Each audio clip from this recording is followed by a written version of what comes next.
गौतम की बुद्धत्व प्राप्ति।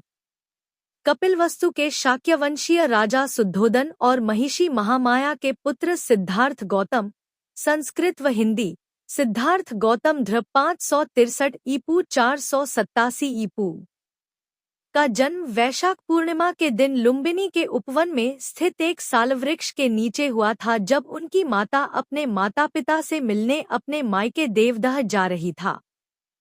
पुत्र जन्म के तत्काल बाद महामाया वापस कपिलवस्तु लौट आई थी। तावविंस देवों से शिशु के जन्म की सूचना पाते ही शिशु के दादा सिंहनु के गुरु तथा राजपुरोहित तत्क्षण कपिलवस्तु पहुंचे। शिशु को अपनी गोद में उठाया। जैसे ही शिशु को निकट से देखा तो उनकी आंखें पहले तो खुशी से चमक उठीं, लेकिन फिर आंसुओं में डूब गईं।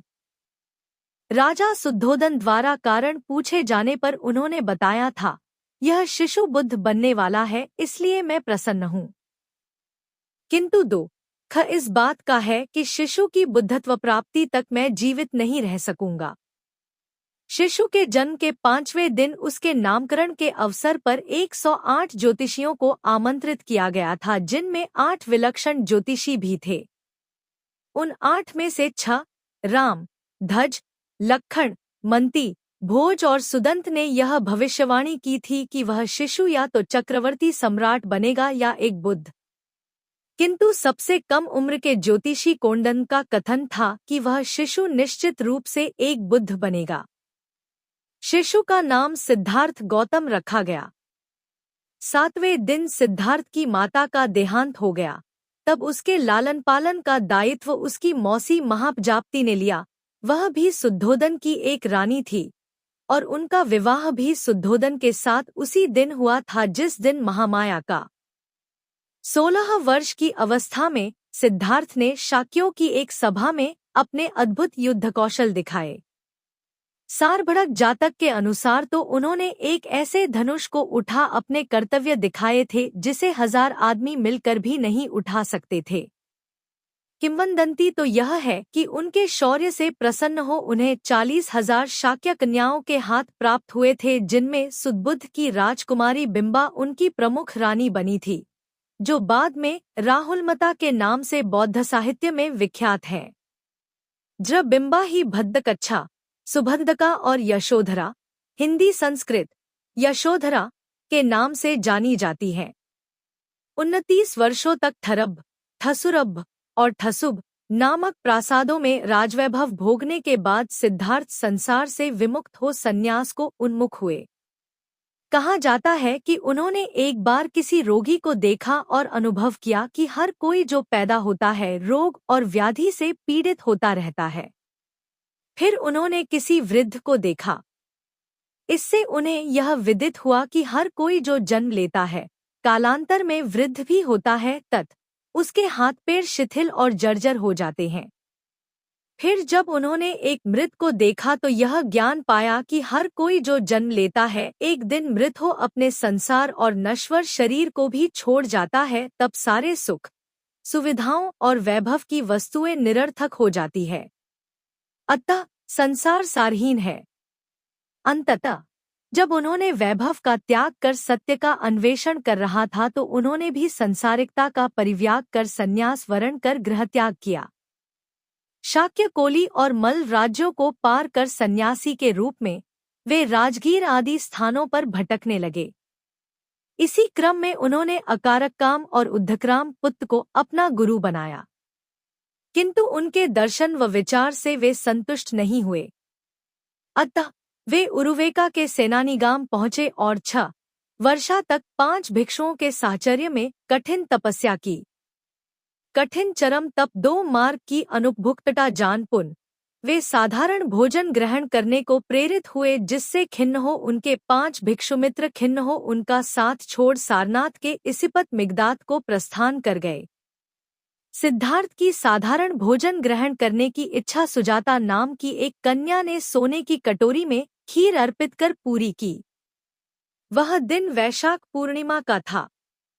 गौतम ने निरंजरा नदी में स्नान कर खीर खाई और फिर कटोरी नदी में ही छोड़ दी, जो डूबती हुई नागराज काल के निवास स्थान पर जा पहुंची थी। फिर सारा दिन सालोपवन में व्यतीत कर शाम को वे पीपल के एक पेड़ के नीचे जा बैठे। वहीं सोतीय नामक एक घसियारे ने उन्हें 8 मुट्ठी घास दिए। घास को उन्होंने पूर्व दिशा की ओर रख उसकी आसनी बनाई।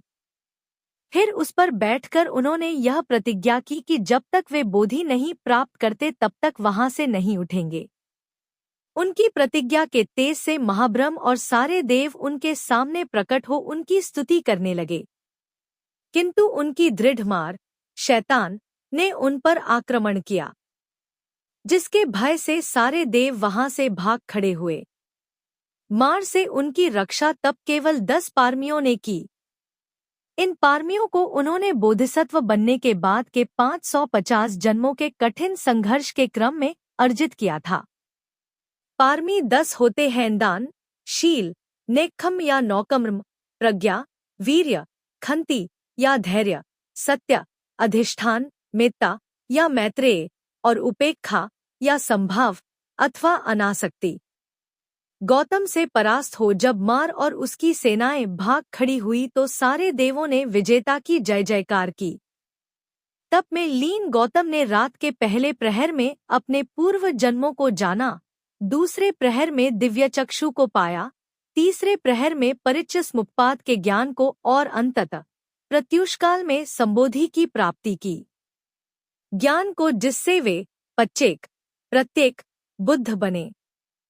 परिच्छ मुक्पाद के सिद्धांत का सुखद मनन उन्होंने प्रथम 7 दिनों तक उसी बोधिवृक्ष के नीचे बैठ किया।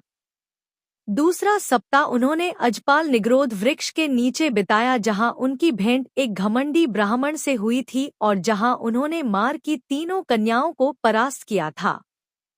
उन कन्याओं के नाम तृष्णा, अर्ती और राख थे। तीसरा सप्ताह उन्होंने मुचलिंद तालाब में नागराज मुचलिंद के फनों के नीचे बैठ बिताया था। चौथे सप्ताह वे राजायतन पेड़ के नीचे बैठे रहे, जहां उन्होंने तपुस और मल्लिक को बिना किसी देखना सुनाए ही अपना अनुयायी बनाया। तत्पश्चात ब्रह्म संपत्ति के आग्रह पर उन्होंने पीड़ित मानव के उत्थान के लिए धम्मचक्कपंतन का निश्चय किया। दूसरों के उत्थान की प्रतिज्ञा से वे सब्बन्मु सर्वज्ञ बुद्ध कहलाए। तब अपनी धम्म देशना के प्रवर्तन हेतु अपने 5 तपस्वी मित्रों को योग्य पाया, जो उन दिनों वाराणसी के इसिप्तन मिगदाय में वास कर रहे थे। इस धम्मचक्र प्रवर्तन की महत्ता को अशोककालीन सारनाथ सिंह स्तंभ में दर्शाया गया है, जो आज भारतीय गणराज्य का राजकीय चिन्ह है। 4 मुख वाला वह सिंहस्तंभ बुद्ध के धम्म या देशना का सिंह नाद आज भी हर दिशा में गुंजाता प्रतीत होता है। उन सिंहस्तंभ में अंकित चक्र, जो अशोक चक्र के नाम से जाना जाता है, आज जो भारतीय राष्ट्रीय ध्वज पर बड़े गौरव से लहराता रहता है, वह